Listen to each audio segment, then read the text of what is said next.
Welcome to your chemistry classroom. प्यारे बच्चों, electrochemistry के प्रीवियस लेक्चर को कंटिन्यू करते हैं।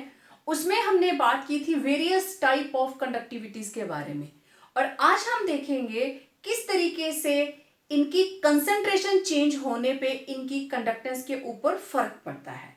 ठीक है, तो variation of conductivity and molar conductivity with concentration. Molar conductivity and conductivity means specific conductance दोनों कंसंट्रेशन के साथ वेरी कैसे करती हैं।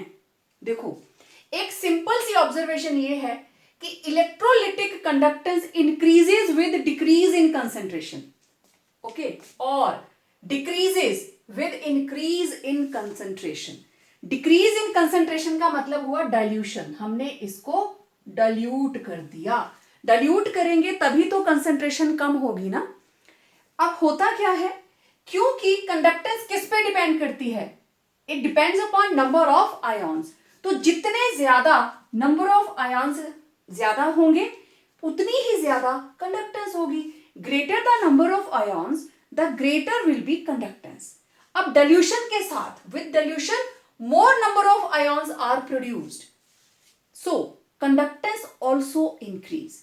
डाइल्यूशन के साथ नंबर ऑफ आयॉन्स बढ़ते क्यों जाते हैं? देखिए, हम कोई भी सॉल्ट मान लीजिए पानी में डिसॉल्व कर रहे हैं। मेरे पास था सोडियम क्लोराइड, अभी ये सॉलिड स्टेट में है, इसके आयॉन्स नहीं बने हैं। हमने इसको पानी के अंदर घोल दिया। वाटर के अंदर जाते ही it will form Na positive and Cl negative. अब ये आयॉन्स बनने के बाद दोनों साथ साथ नहीं रहते। होता क्या है, जैसे ही इसमें वाटर हमने ऐड किया, ये रहा सोडियम। अब देखो, वाटर को हम कैसे रिप्रेजेंट करते हैं, दिस इज वाटर मॉलिक्यूल, ये पोर्शन नेगेटिव पॉजिटिव पॉजिटिव, मतलब मैं इसको इस तरीके से शो कर दूं, no problem at all, okay. तो ये वाला जो सोडियम आयन है, इसको वाटर मॉलिक्यूल्स ऐसे घेर लेते हैं, और इधर जो क्लोराइड आयन है इसको भी वाटर मॉलिक्यूल्स घेर लेते हैं। तभी पानी में जाके ये आयन्स एक दूसरे से दूर हो जाते हैं। अब जो क्लोराइड है ये किस तरीके से होगा, इधर ऑक्सीजन, इधर हाइड्रोजन, इधर हाइड्रोजन, यहां पे वाटर मॉलिक्यूल ऐसे इसको कवर करेंगे इस तरीके से, राइट। क्योंकि दिस इज नेगेटिव, ये वाला पोर्शन है इसका हाइड्रोजन वाला पॉजिटिव और ऑक्सीजन वाला नेगेटिव, और यहां पे इधर ऑक्सीजन होगी और हाइड्रोजन इधर होंगे।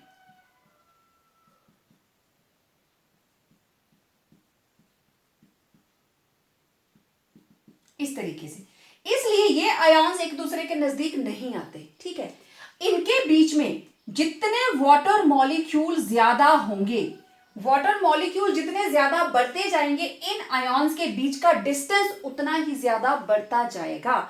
मींस ऐसा नहीं है जैसे ही आयॉन्स बने कहीं नजदीक आएंगे तो आपस में जुड़ जाएं। आयॉन्स बनते ही, क्योंकि हमने पोलर सॉल्वेंट लिया है, लाइक डिसॉल्व लाइक, तो ये जो भी हमने इलेक्ट्रोलाइट इसमें डाला था, वाटर मॉलिक्यूल्स उसको चारों तरफ से घेर लेते हैं। तो जितने हम इसके बीच में पानी के मॉलिक्यूल बढ़ते जाएंगे विद डाइल्यूशन, तो नंबर ऑफ आयॉन्स भी बढ़ते जाएंगे, जो बनेंगे वो एक दूसरे से दूर होते जाएंगे विद डाइल्यूशन। तो अब ये इंडिपेंडेंट बिहेव करेगा, ये इंडिपेंडेंट बिहेव करेगा। तो ये जो आयॉन्स बने हैं, they will contribute their maximum towards conductance. अब दोनों तरह, स्पेसिफिक कंडक्टेंस जिसको हम कंडक्टिविटी बोलते हैं, एंड मोलर कंडक्टेंस, दोनों ही चेंज इन कंसंट्रेशन के साथ चेंज करते हैं। चाहे हम स्पेसिफिक की बात करें या हम मोलर कंसंट्रेशन की बात करें, अगर मोलर कंसंट्रेशन चेंज करेगी, स्पेसिफिक कंडक्टेंस हो चाहे मोलर कंडक्टेंस हो, जैसे ही वहां पे कंसंट्रेशन में चेंज आएगा, दोनों चेंज करेगी। अब इनका चेंज होने का तरीका क्या है वो देखिए। Specific conductance decreases with decrease in concentration for both weak and strong electrolytes. अब देखो, decrease in concentration का मतलब with dilution, मतलब हमने dilution कर दी, ठीक है, of both weak and strong electrolytes, whereas molar conductivity increases with decrease in concentration for both strong and weak electrolytes. इस चीज का क्या मतलब है, लेट मी एक्सप्लेन। यहां तक आप लोगों ने नोट कर लिया होगा, स्क्रीनशॉट ले लीजिए जल्दी से। ओके, अब देखो जो स्पेसिफिक कंडक्टेंस है, कंडक्टिविटी या स्पेसिफिक कंडक्टेंस, कंडक्टिविटी ये है conductance offered by 1 centimetre cube of electrolyte. 1 centimetre cube electrolyte जितनी कंडक्टेंस शो करेगा that is known as specific conductance और कंडक्टिविटी। जैसे ही हम इसको डाइल्यूट करेंगे, पहले मेरे पास वॉल्यूम था 1 सेंटीमीटर क्यूब, ओके, तो मान लीजिए इसके अंदर मैंने इलेक्ट्रोलाइट लिए हैं, दे वर 100 आयॉन्स, मतलब 50 मेरे पास थे ए बी, जैसे ही टूटे 50 बन गए ए पॉजिटिव और 50 बन गए B negative. It's a strong electrolyte, 100% dissociation हो गई। तो टोटल आयॉन्स कितने आए, 100, ओके। वॉल्यूम कितना था, 1 सेंटीमीटर क्यूब, तो 1 सेंटीमीटर क्यूब के अंदर कितने आयॉन्स थे, 100 आयॉन्स, ओके। अब मैंने क्या किया, वॉल्यूम को बढ़ाकर कर दिया 10 सेंटीमीटर क्यूब। अब क्या हुआ, 10 सेंटीमीटर क्यूब के अंदर कितने आ गए, 100 आयॉन्स। 10 सेंटीमीटर क्यूब के अंदर 100, पहले तो वो एक के अंदर 100 थे, अब ये हो गया एक से बढ़कर 10। अब ये जो 100 थे ये 10 के बीच में बढ़ गए। मतलब अगर आप इस केस में जहां पे वॉल्यूम है 10 सेंटीमीटर क्यूब, तो एक के अंदर कितने होंगे, इट विल बी 100/10, ठीक। तो 10 सेंटीमीटर क्यूब है इतने आयंस, एक में कितने होंगे, 10। पहले कितने आ रहे थे, एक के अंदर 100, अब कितने आ रहे हैं, एक के अंदर 10। अगर मैं इस वॉल्यूम को 100 कर दूं, let it be volume change to 100, what will happen, तो नंबर ऑफ आयॉन्स, अब देखो 100 centimetre cube has number of ions how many, 100, एक में कितने होंगे, 100/100, हाउ मेनी, 1। तो आप देखो स्पेसिफिक कंडक्टेंस या कंडक्टेंस क्या होती है, it is conductance shown by 1 centimetre cube of electrolyte. तो 1 सेंटीमीटर क्यूब जैसे जैसे हम डाइल्यूशन करते जाते हैं, तो आप देखो नंबर ऑफ आयॉन्स घटते जा रहे हैं पर यूनिट वॉल्यूम। ओवरऑल तो बढ़ रहे हैं, लेकिन पर यूनिट वॉल्यूम तो कम हो गए ना। पहले कितने थे, 100, हमने वॉल्यूम कर दिया 10, तो पर सेंटीमीटर क्यूब कितने आ गए, 10। हमने वॉल्यूम 100 कर दिया, 10 के बाद हमने 100 कर दिया, तो पर सेंटीमीटर क्यूब कितने आ गए, ओनली 1। तो number of ions decrease with increase in dilution, इसलिए इनकी जो स्पेसिफिक कंडक्टेंस है that decreases with increase in dilution और विद डिक्रीज इन कंसेंट्रेशन। अब देखो कंडक्टिविटी क्या है, it is the conductance of 1 centimetre cube of solution. Upon diluting the solution the concentration of ions per centimetre cube decreases. Overall तो बढ़ेंगे, लेकिन 1 centimetre cube के अंदर कितने हैं वो कम होते जाएंगे, ठीक है। जैसे देखिए volume is equal to 1 centimetre cube, okay, तो number of ions let it be 100, volume change करके हो गया 10 सेंटीमीटर क्यूब, तो यहां पे कितने आए, 100 पर centimetre cube, this is 100 ions, 100 ions per centimetre cube, okay. अब यहां देखो वॉल्यूम हो गया इतना और नंबर ऑफ आयॉन्स तो हमने वही लिए हैं 100, तो नंबर ऑफ आयॉन्स कितने हो जाएंगे, तो ये रहा 100/10 is equal to 10 ions per centimetre cube, okay. अगर वॉल्यूम हम बढ़ा के कर देते हैं, let it be 100 centimetre cube, तो पर सेंटीमीटर क्यूब कितने नंबर ऑफ आयॉन्स होंगे, तो हमारे पास number of ions they are 100, therefore they will be 100/100 equal to 1 ion per centimetre cube. तो आप देख लीजिए हमें हर बार वैल्यू चाहिए कितनी, पर सेंटीमीटर क्यूब। 1 सेंटीमीटर क्यूब में तो यहां आए 100, यहां आए 10 आयॉन्स, दीज आर आयॉन्स, और यहां पे आया सिर्फ एक आयन पर सेंटीमीटर क्यूब, जिसको हम बोलते हैं कंडक्टिविटी। तो डाइल्यूशन के साथ नंबर ऑफ आयन्स पर सेंटीमीटर क्यूब वो तो घटते जाएंगे ना, क्योंकि यहां 100 थे सिर्फ 1 सेंटीमीटर क्यूब में, यहां 100 को डिस्ट्रीब्यूट किया 10 सेंटीमीटर क्यूब में, तो 1 सेंटीमीटर क्यूब में कितने आएंगे 10। यहां पे total volume 100 centimetre cube, ions भी कितने हैं 100, तो 1 सेंटीमीटर क्यूब में कितना आएगा सिर्फ एक आयन। तो आप देख सकते हो इस तरीके से कंडक्टिविटी डाइल्यूशन के साथ घट जाती है। Okay, molar conductivity it increases with dilution, क्योंकि लैम्डा एम किसके बराबर है, it is product of conductivity kappa and volume containing 1 mole of electrolyte, right. तो अगर कप्पा डिक्रीज किया तो इसको इंक्रीज करना पड़ेगा, तभी ये दोनों मिलके इसके बराबर आएंगे, ठीक है। तो ये बढ़ता जाएगा, ये घटता जाएगा, लेकिन इसका इंपैक्ट किस पे जा रहा है, मोलर कंडक्टेंस के ऊपर, क्योंकि increase in volume on dilution is much more than decrease in conductivity. Therefore, molar conductance increases with dilution. Overall number of ions बढ़ जाते हैं as molar conductance depends upon overall ions, overall number of ions, और overall number of ions तो बढ़ रहे हैं। अब देखो मोलर कंडक्टेंस बढ़ती है क्योंकि मोलर कंडक्टेंस किस पे डिपेंड कर रही है, पूरे के पूरे आयन्स के ऊपर। सारे का सारा वॉल्यूम बढ़ाते जा रहे हो, पूरे वॉल्यूम के अंदर कितने आयन्स हैं that will give molar conductance.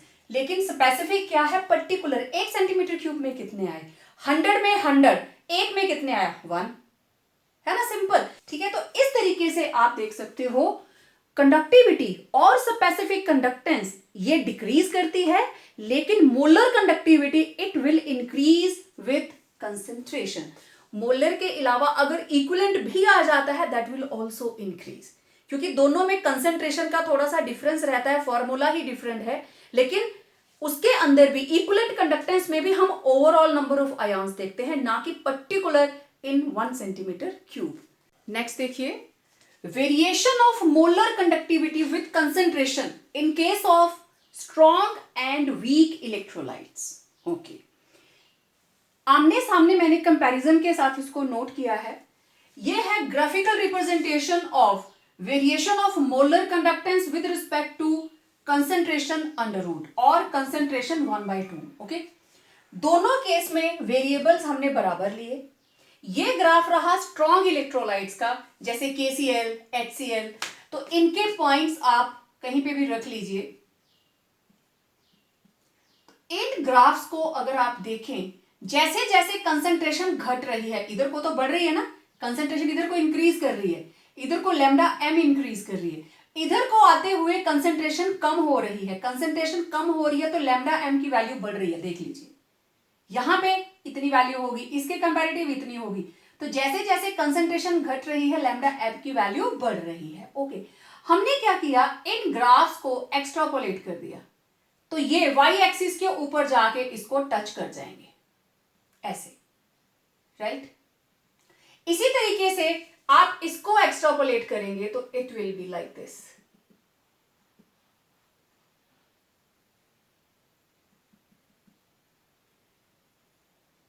दोनों को एक्सट्रापोलेट कर दीजिए, ये लीजिए। अब जिस पॉइंट पे जाके ये पॉइंट रहा KCl का, इस पॉइंट पे आके कंसेंट्रेशन क्या है 0, तो this will be known as, इस लैम्डा एम को मैं थोड़ा नीचे लिख देती हूं, तो this will be known as lambda naught KCl and this will be known as lambda naught HCl. Molar conductance of HCl at 0 concentration, molar conductance of KCl at 0 concentration, ठीक है। तो ये रहेगा lambda naught m किस case में, HCl में, and it will be lambda naught m for KCl, it will be for KCl। तो strong electrolytes के अंदर हमेशा स्ट्रेट लाइन होगा और एक्स्ट्रापोलेशन के साथ आपको जीरो कंसेंट्रेशन के ऊपर इनकी एक डेफिनेट वैल्यू होगी that it can be maintained in a table and it is fixed value. जो भी लोग इसको कैलकुलेट करेंगे सभी के लिए वैल्यू सेम आएगी क्योंकि स्ट्रॉन्ग इलेक्ट्रोलाइट है, 100% डिसोसिएशन है, राइट? ओके, लेकिन इसको अगर आप वीक इलेक्ट्रोलाइट के साथ कंपेयर करें तो सिचुएशन बिल्कुल डिफरेंट रहती है। तो जो नॉर्मल कंसंट्रेशन वेरी कर रही है दैट इज, आप उसको लिखते हो लैम्डा एम, ठीक है? लेकिन जिस वक्त कंसंट्रेशन अप्रोचेज जीरो तो लैम्डा एम, जब कंसंट्रेशन अप्रोचेज जीरो तो it becomes lambda M naught और लैम्डा एम इंफिनिटी। तो कहीं पे आप इसको देखेंगे it is written as infinity और कहीं पे लैम्डा नॉट। अब देखो what happens in the case of weak electrolyte. Let me have an example of acetic acid. तो ये ग्राफ यहां से शुरू हुआ, जैसे जैसे डाइल्यूशन हो रही है, विद डाइल्यूशन इसकी भी जो कंडक्टेंस है, मोलर कंडक्टेंस है, दैट विल इंक्रीज। तो इस तरीके से, राइट? लेकिन फिर क्या होगा, आप इसको डाइल्यूट करते जाइए, बहुत ज्यादा देर तक इसकी डाइल्यूशन चलेगी और एक्स्ट्रापोलेट करने की कोशिश करते हो, this graph becomes parallel to Y axis. आप जगह जगह पे इनकी वैल्यूज निकाल लीजिए। लाइक स्ट्रॉन्ग, ये भी इंक्रीज करती है विद डाइल्यूशन, वीक हो स्ट्रॉन्ग हो दोनों की ही इंक्रीज करेगी, लेकिन इस केस में आपको लैम्डा जीरो की वैल्यू नहीं मिलेगी क्योंकि वीक इलेक्ट्रोलाइट कितना भी स्ट्रॉन्ग हो जाए 100% डिसोसिएट नहीं करेगा। 100 कर जाएगा तो स्ट्रॉन्ग नहीं बन गया। तो ये कितना भी डिसोसिएट कर जाए, हम कितनी भी डाइल्यूशन कर ले, it will never dissociate like strong one. Okay, तो ये ग्राफ इसके पैरेलल आ गया। मतलब the variation of lambda M versus under root C is very large and we can not obtain lambda not M by extrapolation of graph lambda M versus under root C. आप इसको जितना भी extrapolate कर लें, जैसे हमने इधर किया था, इस केस में आप इसको, इसकी जो वैल्यू है वो नहीं निकाल पाएंगे, ठीक है? तो आप कंपैरिजन देख सकते हो, यहां पे हमने एक्सट्रापोलेट किया था तो ये वैल्यू थी लैम्डा नॉट किसकी, केसीएल की, and it was lambda naught HCL की। लेकिन यहां मैंने एसिटिक एसिड लिया है, आप कोई और भी ले सकते हो। इनकी वैल्यू इनके कंपैरिजन में हमेशा कम रहेगी और इन्फिनिटी की वैल्यू कभी नहीं निकलेगी। फिर हम कैसे निकालेंगे, क्योंकि वैल्यूज तो इनकी भी निकलती हैं। हाउ टू कैलकुलेट, उनकी भी फिक्स वैल्यूज हैं टेबल्स के अंदर। तो हम कहां से कैलकुलेट करते हैं, they are calculated from Kohlrausch's law. और इस लॉ के अंदर we make use of lambda M nought values of strong electrolytes. बहुत इंटरेस्टिंग लॉ है, इसको यूज करके हम स्ट्रॉन्ग इलेक्ट्रोलाइट्स की वैल्यू यूज करेंगे और वीक वाले को थ्योरेटिकली ही कैलकुलेट कर लेते हैं। तो ये था variation of molar conductivity with concentration in strong and weak electrolytes. One very important question, what is cell constant? Cell constant की यूनिट्स आती हैं पेपर के अंदर, ठीक है? हमें पता है specific conductance it is inverse of resistivity, 1 upon resistivity means 1 upon rho. तो kappa is equal to 1 upon rho. Rho किसके बराबर होता है, rho is equal to R A upon L, ठीक है? तो ये किसके बराबर है, यहां आ गया आर ए अपॉन एल। तो kappa it will be equal to 1, L ऊपर चला जाएगा, 1 upon R A into L, और हम इसको लिख सकते हैं 1 upon R into L upon A. कोई प्रॉब्लम नहीं, but 1 upon R it is equal to G, G मतलब कंडक्टेंस है ना? तो ये आ गया kappa is equal to conductance into L upon A, और यहां पे ये जो L अपॉन ए है it is known as cell constant. तो आप देखो किसके बराबर आया, kappa, kappa is specific conductance is equal to conductance into cell constant, ठीक है? तो सेल कांस्टेंट किसके बराबर आया, cell constant will be equal to specific conductance upon conductance. Okay, तो this is cell constant. Specific conductance kappa, kappa की values आपको याद होंगी, ओम इनवर्स, सेंटीमीटर इनवर्स. ठीक है, तो ये आ गया हमारे पास ओम इनवर्स, सेंटीमीटर इनवर्स. तो कंडक्टेंस, रेजिस्टेंस की वैल्यू थी ओम और कंडक्टेंस की वैल्यू क्या होगी, इसका उल्टा ओम इनवर्स. तो ये रहा ओम इनवर्स. ठीक है, तो अब वैल्यूज देखो, जो करता है उसको काटो, ओम के साथ ओम कैंसल, तो cell constant it is equal to centimetre inverse. These are the units of cell constant. तो आप देख सकते हो दोनों की वैल्यूज को आप रखिए, आसानी से आपके पास सेल कांस्टेंट की वैल्यू आ गई सेंटीमीटर इनवर्स. और alternatively cell constant is equal to L upon A. तो ये क्या हुआ, centimetre upon centimetre square. It will also come out to be cell constant, इसके यूनिट सेंटीमीटर इनवर्स. तो it was very very important from examination point of view. आपको पता होना चाहिए. इस तरह के न्यूमेरिकल्स भी आते हैं. ठीक है, आपको ये गिवन होगा, ये गिवन होगा, हो सकता है लेंथ पूछी जाए या एरिया पूछा जाए, तो छोटे छोटे न्यूमेरिकल समटाइम्स आ जाते हैं एग्जाम के अंदर. तो इस फॉर्मूला को आपने बिल्कुल ध्यान में रखना है. मैंने आप लोगों को बताया था कि वीक इलेक्ट्रोलाइट्स की लैम्डा एम की वैल्यू अगर कैलकुलेट करनी है तो वो हम कहां से करते हैं, स्ट्रॉन्ग इलेक्ट्रोलाइट की वैल्यू से. और वो किसने फर्स्ट टाइम परफॉर्म किया, दैट वाज कोलरॉशेस.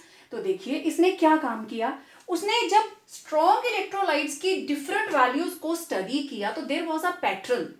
पैटर्न क्या था, देखिए KCl NaCl, Cl से Cl कैंसल, तो ये डिफरेंस किसके बीच में आया, पोटेशियम और सोडियम का. Br की वैल्यू Br से कैंसल, अगेन डिफरेंस मेरे पास क्या आया, lambda naught K positive minus lambda not Na positive. ठीक है, इधर भी नाइट्रेट से नाइट्रेट कैंसल, तो K positive minus Na positive and it was always 23.4. Clear. Okay, दूसरा केस देखते हैं. अब यहां पे एनाइन सेम था तो कैंसिल हो गया, तो केटाइन का डिफरेंस आ गया. यहां पे केटाइन कैंसिल हो जाएगा तो डिफरेंस किस किस का आ रहा है, क्लोराइड और नाइट्रेट का. मतलब difference between chloride minus conductance of NO3 and it was always 4.9. देख लीजिए हर बार, क्योंकि यहां माइनस करेंगे सोडियम से सोडियम कैंसिल, तो ये डिफरेंस किसका है, क्लोराइड माइनस नाइट्रेट. लिथियम से लिथियम कैंसिल, तो ये डिफरेंस किसका है, क्लोराइड माइनस नाइट्रेट. तो दिस वाज द पैटर्न कि कोई भी मॉलिक्यूल है, मुझे हर बार डिफरेंस किसका मिला है, पोटेशियम और सोडियम का. Either they were present along with chloride, bromide और नाइट्रेट. इसका मतलब हर एक आयन इंडिपेंडेंट मूव करता है, वो इंडिपेंडेंट कंट्रीब्यूशन देता है टुवर्ड्स कंडक्टेंस. कोई फर्क नहीं पड़ता कि क्लोराइड के साथ सोडियम था, कि क्लोराइड के साथ पोटेशियम था, या पोटेशियम के साथ नाइट्रेट था, ब्रोमाइड था, क्लोराइड था. ये एक दूसरे से इंडिपेंडेंट चलते हैं. और यहीं से कोलरॉश के माइंड में आइडिया आया कि अगर इनको हम तोड़कर लिख ले, मतलब अगर मेरे पास लैम्डा नॉट वैल्यू आ जाती है H पॉजिटिव की और लैम्डा नॉट वैल्यू आ जाती है मान लीजिए CH3 COO नेगेटिव की, ये दो आयन्स की वैल्यू आ जाती है, मैं दोनों को प्लस कर दूं तो मेरे पास वैल्यू किसकी आ जाएगी, CH3COOH की. तो from here he got an idea to calculate lambda naught values of weak electrolytes. वो क्या करता था, इनको ब्रेक करता था, डिजायर्ड केटाइंस को इकट्ठा करके उनकी वैल्यूज को टोटल किया and got the value for weak electrolytes. So हम क्या कंक्लूड करते हैं, it may be concluded that each ion makes definite contribution to molar conductivity at infinite dilution irrespective of other ion. दूसरा ion कौन सा present है, that makes no difference and there is 100% contribution by every ion. लेकिन condition क्या है, that is infinite dilution. कोई भी intermediate concentration को हम कंसीडर नहीं करेंगे। डाइल्यूशन का कंडक्टेंस पे क्या इंपैक्ट रहता है, एक सिंपल सा फनी सा एग्जांपल देखते हैं। देखिए, मान लीजिए 12th क्लास का केमिस्ट्री का एग्जाम है, 12th का केमिस्ट्री का एग्जाम है। ओके, तो फर्स्ट स्टेज के अंदर क्या हुआ, 12th का स्टूडेंट, 12th का स्टूडेंट, 12th का स्टूडेंट, 12th का स्टूडेंट। ओके, तो इनकी आपस में इंटरेक्शन ज्यादा होगी। अभी हमने इसको डाइल्यूट नहीं किया, कंसंट्रेटेड सॉल्यूशन है, ये लोग पास पास हैं, तो आपस में ज्यादा बातचीत होगी ना, चीटिंग होगी, एक दूसरे से पूछते रहेंगे। ओके, थोड़ा सा डाइल्यूट कर देते हैं। अब क्या हुआ, 12, 11, 12, 11, 12, 11, 12, हर 12th के स्टूडेंट के बीच में एक 11th का स्टूडेंट बिठा दिया। अब देखो डाइल्यूशन हो गई, फर्स्ट केस में डाइल्यूशन हो गई। अब इन दोनों की आपस में इंटरेक्शन कम हो जाएगी। अब आयॉन्स दूर दूर होने लग गए, आपस में इनकी इंटरेक्शन कम हो गई, ठीक है। लेकिन अभी भी एक ही तो गैप है, एक दूसरे को ये लोग पूछते रहेंगे, आपस में इनकी इंटरफेरेंस चलती रहेगी, चाहे इसी को धक्के मारते रहेंगे, यार आगे पूछना। एक लेवल और बढ़ा देते हैं। अब क्या किया, अगर 10th का बिठाएंगे तो उसको भी तंग करेंगे, चलो ऐसा करते हैं, इनके बीच में 8th क्लास को बिठा दिया। अब क्या हुआ, 12th, 11th, 8th, 12th, 11th, 8th, 12th, 11th, 8th, 12th, 11th, 8th, ठीक है। और हमने 1, 2, 3, 4 स्टूडेंट ही लिए थे। चलिए, अब थोड़ी ज्यादती होगी बेचारों के साथ, उनके बीच में दूरियां थोड़ी और बढ़ गई, 2 लोग बीच में आ गए। अब इनके बीच में इंटरेक्शन कम होनी शुरू हो गई। चलो, तब भी तंग कर रहे थे, अब 7th को भी बिठा दिया बीच में, तो अब पैटर्न बना 12th, 11th, 8th, 7th, फिर आया 12th, फिर 11th, 8th, 7th, फिर आया 12th, फिर आया 11th, 8th, 7th, फिर आया 12th। अब इनके बीच में गैप बहुत ज्यादा हो गया, ठीक है।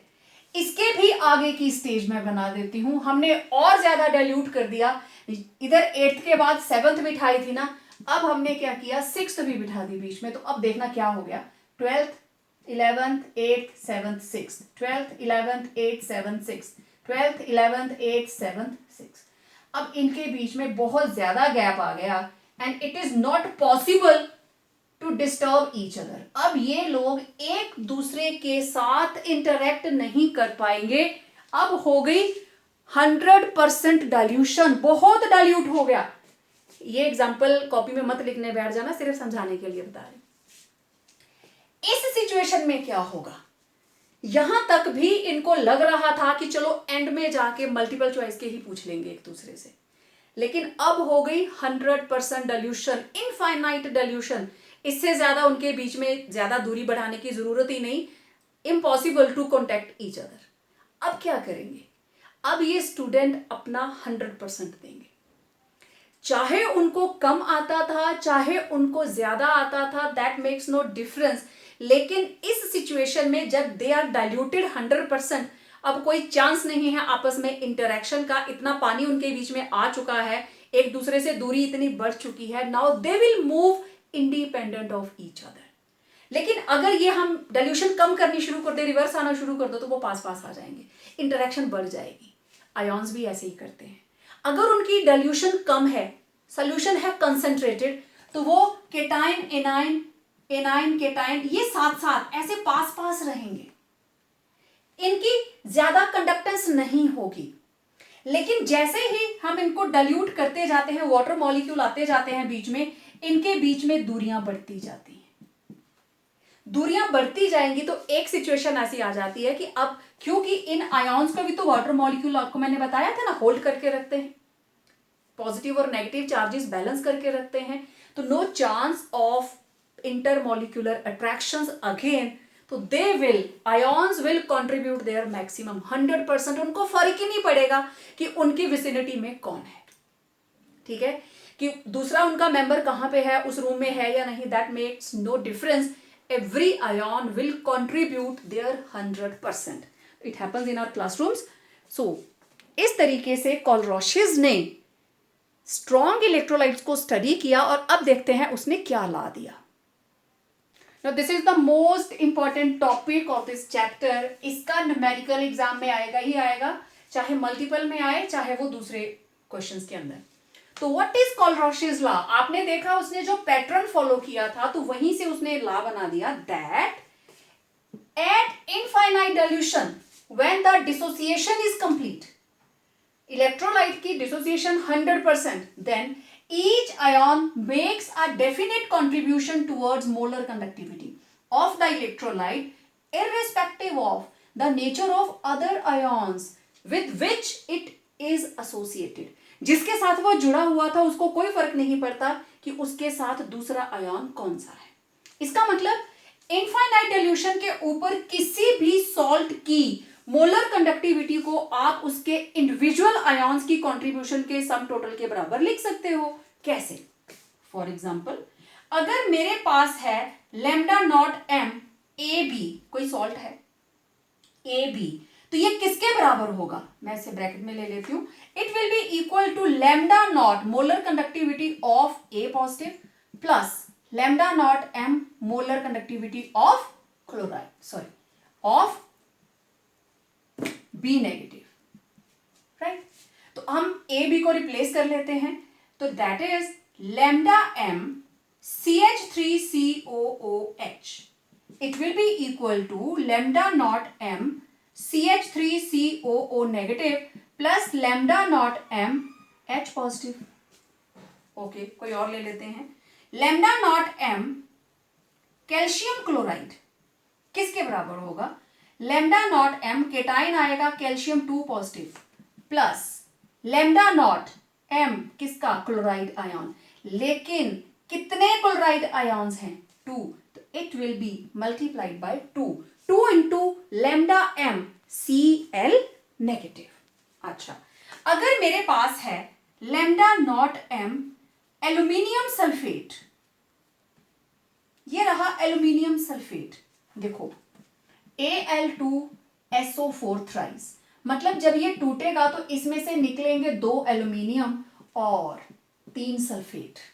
समझ आई बात? तो यहां फिर जो कंट्रीब्यूशन आएगी 2 एल्यूमिनियम है ना, तो it will be 2 into lambda M aluminium 3 positive plus 3 into lambda not M, this is sulphate ion. तो मैंने 3-4 एग्जांपल्स लिखते हैं. एग्जाम के अंदर आपको आता है व्हाट इज कोलरोशिस लॉ, आप यहां तक भी लिख देंगे, it is more than enough.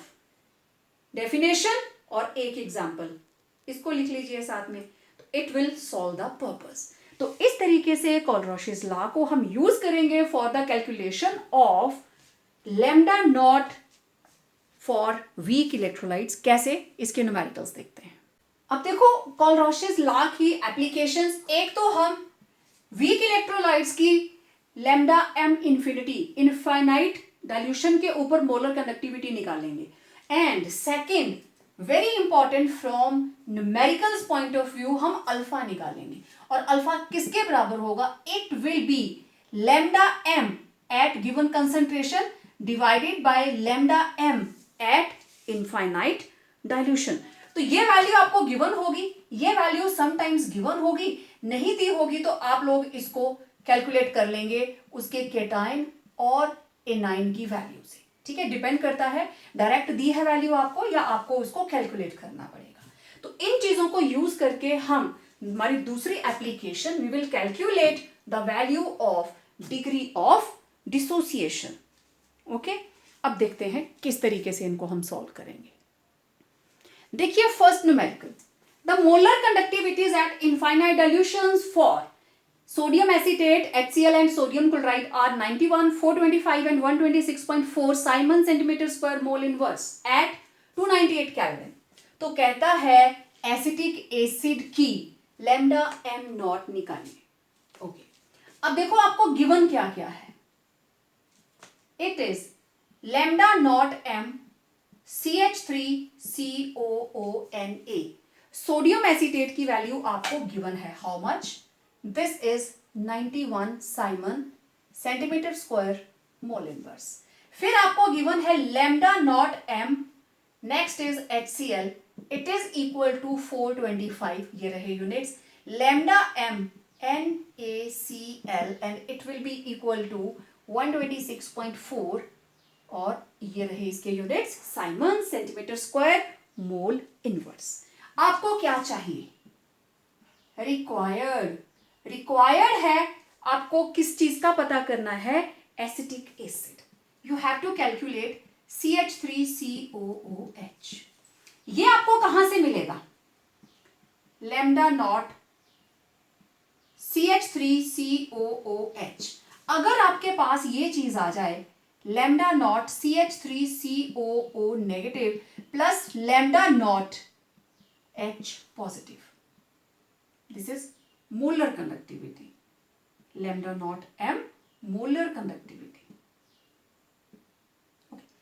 तो ये दो वैल्यूज अगर हमें मिल जाती हैं तो हमारा पर्पस सॉल्व हो जाएगा। मींस मुझे ये दो चीजें चाहिए। इन चीजों को डिसोसिएट करके अगर हम लिखें तो मेरे को CH3COO नेगेटिव फर्स्ट इक्वेशन से मिल जाएगा एंड H पॉजिटिव सेकंड वाली से मिल जाएगा। ठीक है, तो दिस इज इक्वेशन 1, 2 एंड 3। बस आपको ये ध्यान देना है कि कौन सी चीज आपको कहां से मिल सकती है। ठीक है, ओके, तो मैं इसको खोल के लिख देती हूं। Lambda naught m CH3COONA, it will be equal to lambda naught CH3COO negative plus lambda naught m Na positive। Next वाले को हम क्या लिखेंगे? This is HCl, it will be equal to lambda naught m H positive plus lambda naught m Cl negative. Okay, next is lambda naught m NaCl, it will be equal to lambda naught m sodium positive plus lambda naught m Cl negative। अब देखो किस equation से आपको CH3COO negative मिल सकता है? यहां से। तो दिस इज इक्वेशन 1, इनको रहने देते हैं, मार्क इट इक्वेशन 1, 2 एंड 3। ये यहां से मिला और H पॉजिटिव यहां से मिलेगा, तो आपको दोनों प्लस में चाहिए। आप क्या करेंगे? Equation 1 plus 2 minus equation 3। First वाली दोनों को ऐड कीजिए, थर्ड वाली को उसमें से आप माइनस कर देंगे। ओके, मैं यहां आ जाती हूं। तो हमारे पास क्या आएगा? देखो, lambda naught m CH3COONA plus lambda naught m HCl minus lambda naught m NaCl। और ये किसके बराबर होगा? अब ये सारे आयन्स आपको लिखने पड़ेंगे। अब देखो, फर्स्ट सेकंड इक्वेशन को ऐड कर दिया, CH3COO negative plus Na positive plus H positive plus Cl negative आ गया इधर, और सोडियम और क्लोराइड माइनस में आ गए क्योंकि ये इसमें से हमने सब्ट्रैक्ट किया है। अब देखिए कुछ कटता है क्या? Na पॉजिटिव के साथ Na positive cancel, Cl negative positive Cl negative minus, दोनों कैंसिल, क्या बचा इधर? Lambda naught CH3, we are left with lambda naught m CH3COO negative plus lambda naught m H positive, यही दो बचे। और इधर देखिए CH3COONA, कितनी वैल्यू है इसकी? This is 91 plus lambda naught m HCl कितना है? 425 minus lambda naught m NaCl कितना था? 126.4। तो देखिए वैल्यूज हैं 425.9, तो ये दोनों वैल्यूज ऐड करी तो हमारे पास आ गया 516.9।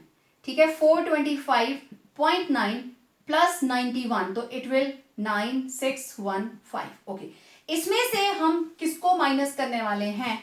द वैल्यू इज 126.4, तो 516.9 126.4, तो कितना आया? 5093। It is 390.5 Simon centimeter square mole inverse, and this is lambda naught m CH3COOH।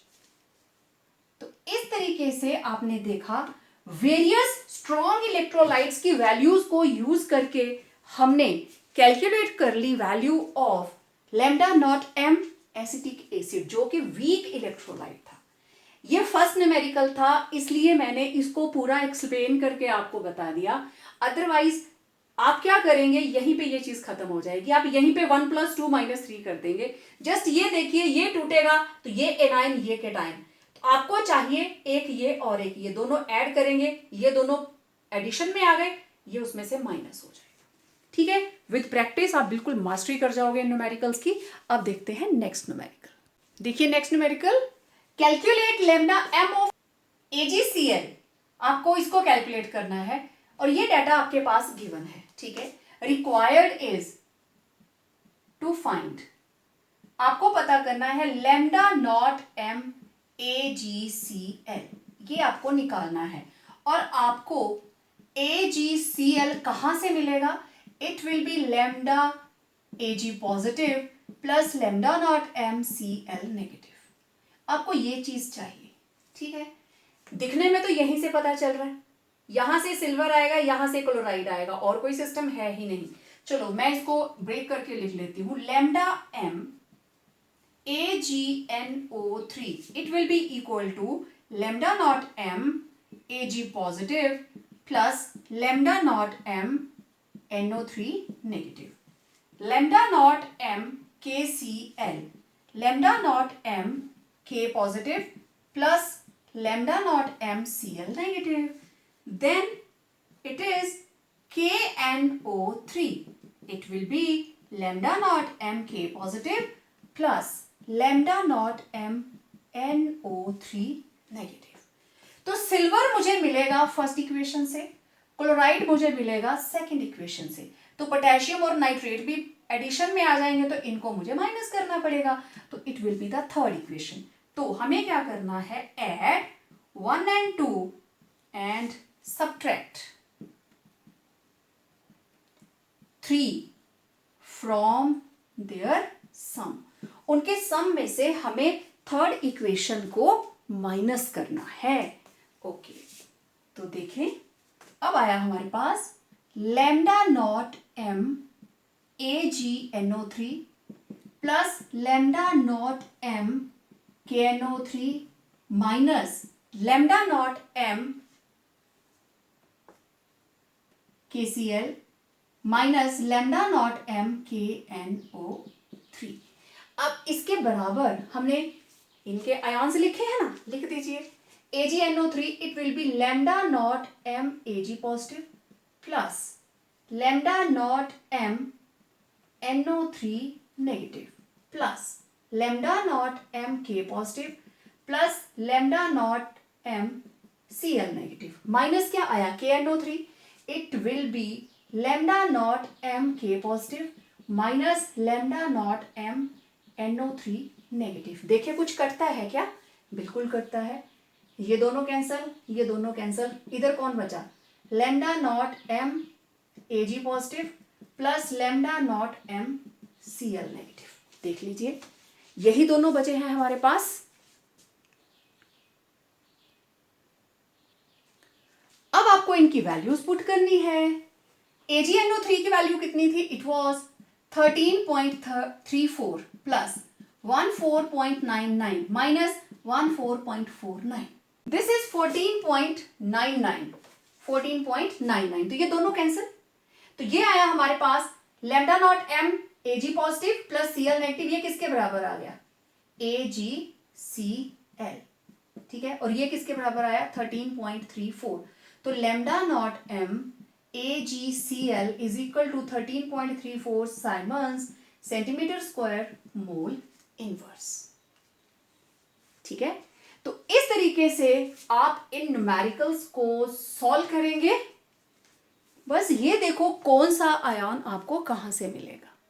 ये एक टिपिकल सा न्यूमेरिकल है, देखिए देखने में लग रहा है तो बहुत इजी है। Lambda M of potassium nitrate and lithium nitrate are 145 and 110.1. Lambda M potassium का गिवन है और बोलता है लिथियम का निकालिए। ओके, ये तीनों चीजें जो आपको गिवन थी मैंने नोट कर दी।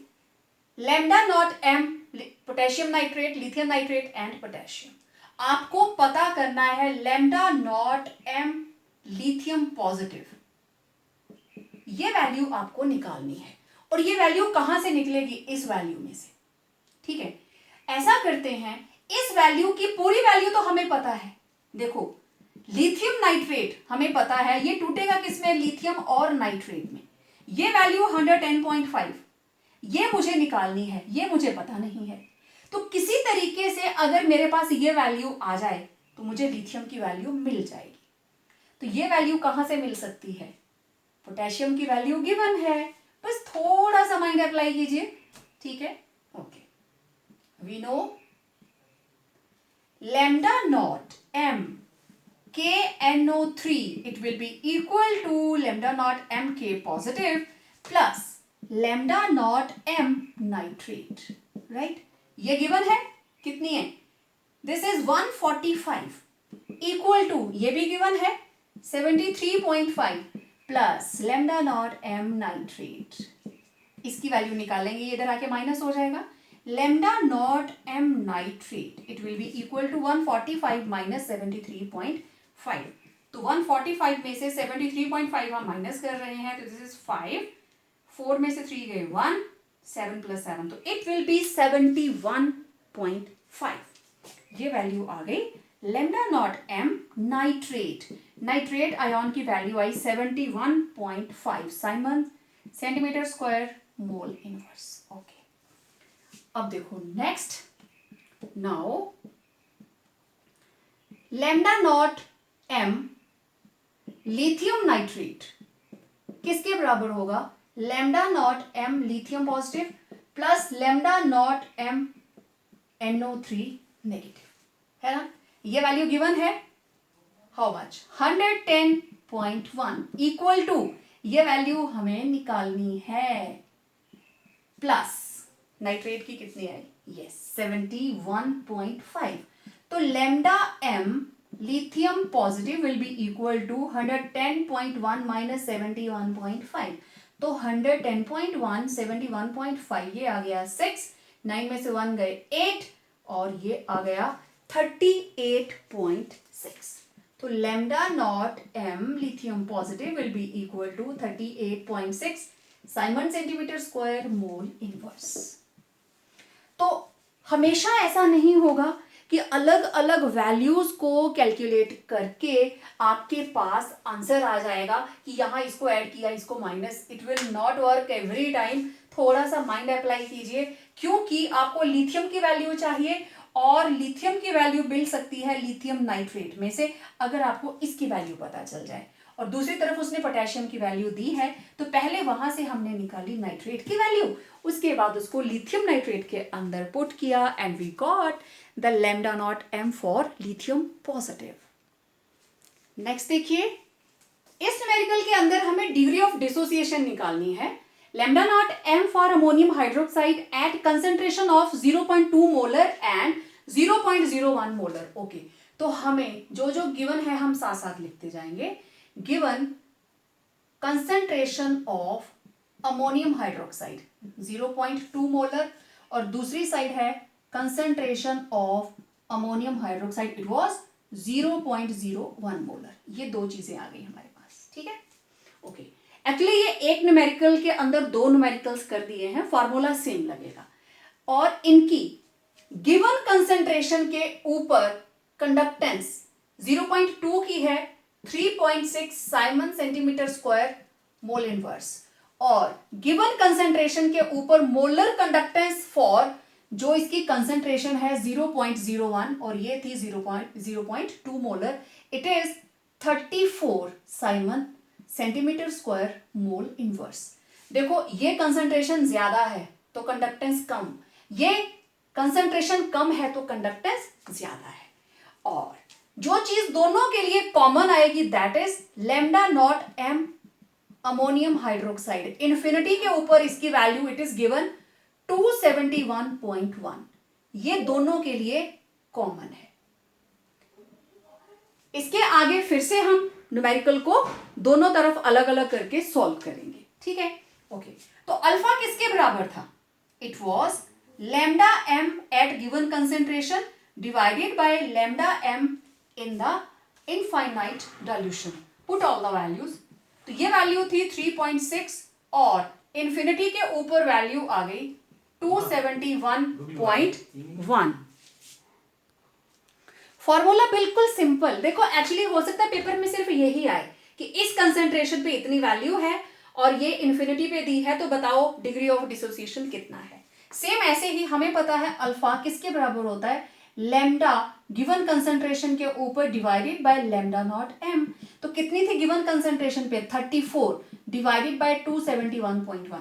इसको हम डिवाइड करेंगे तो alpha 3.6 divided by 271.1 it will come out to be 0.013। मतलब कितना आया? This is 1.3%।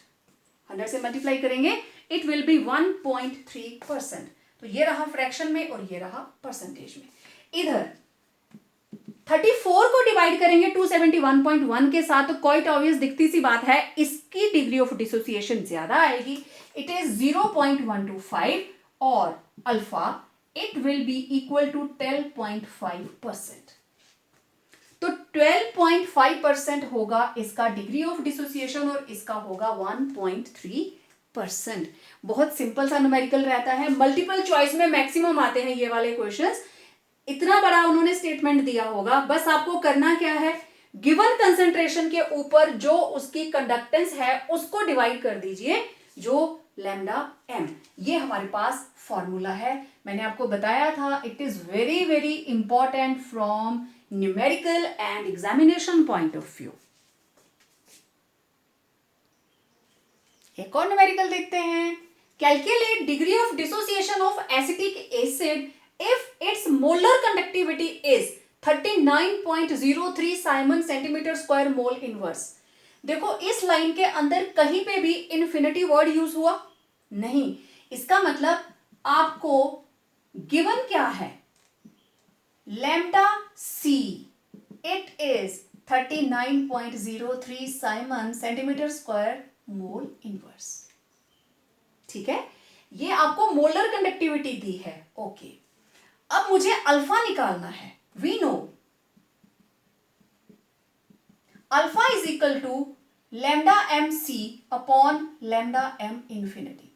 तो पहला केस मुझे लैम्डा एम CH3COOH निकालना है और मुझे पता है लैम्डा एम CH3COOH किसके बराबर होगा? Lambda M CH3COO negative plus lambda M H positive. और हमें गिवन क्या है? देखिए lambda not M CH3COO negative, it is given that 40.9 Simon centimeter square mole inverse and lambda naught MH positive, it is also given 349.6 Simon centimeter square mole inverse। तो मैं इन दोनों को total करके ये वैल्यू निकाल सकती हूँ। Therefore lambda naught CH3COOH will be equal to, ये आ गया 40.9 प्लस 349.6 और ये आ गया 390 plus 5 Simon centimetre square mole inverse. This is lambda not M CH3COOH। Okay, तो ये हमने एक वैल्यू निकाल ली जिसकी हमें जरूरत पड़ने वाली है, लैम्डा नॉट एम। ओके, अब ये चीज सी वाली तो गिवन थी, ये हमने निकाल ली। Alpha it will be lambda M C upon lambda m infinity. It will be 39.03 divided by 390.5. It will be 39.05, not 3, it is 05। ठीक है, तो अब देखो ये आया 3905 अपॉन 100 इंटू ऊपर चला गया 03905 है ना, ये दोनों कैंसल। मेरे पास आया 1/100 10 it is 0.1. 0.1 का मतलब it is 10%. Alpha it is 10%. सो इस तरीके से आपको जो भी न्यूमेरिकल दिया जाए आप उसको आसानी से सॉल्व कर सकते हैं. कुछ भी नहीं, मैंने आपको बोला था ना, sometimes it is directly given, लेकिन यहां पे उसने 2 आयन्स दे दिए और उनको टोटल करके आपने एसिटिक एसिड की वैल्यू निकाली. It was required to be calculated. So पहले आपने लैम्डा एम कैलकुलेट कर लिया, क्योंकि इस फॉर्मूले की एक वैल्यू तो हमें गिवन थी, दूसरी हमें कैलकुलेट करनी थी. दोनों वैल्यूज गिवन थी, कैलकुलेट की, वैल्यू में पुट किया एंड गॉट द आंसर.